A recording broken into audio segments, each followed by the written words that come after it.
मी त्याला नीट घेऊन चाललोय. माझं मी माझ्या जबाबदारीवर खंबीर आहे मी. तू त्याला काय बोललास? तुझ्या आईला गाडव लावलं. आईवर जाऊ नको. त्यांच्याही गाड्या लावलेल्या आहे. म्हणजे अशी करते.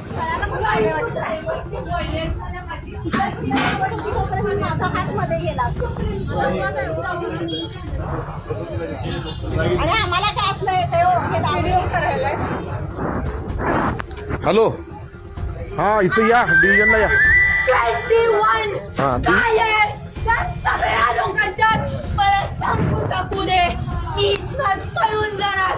आर्टिकल 21 माहित आहे? आर्टिकल 21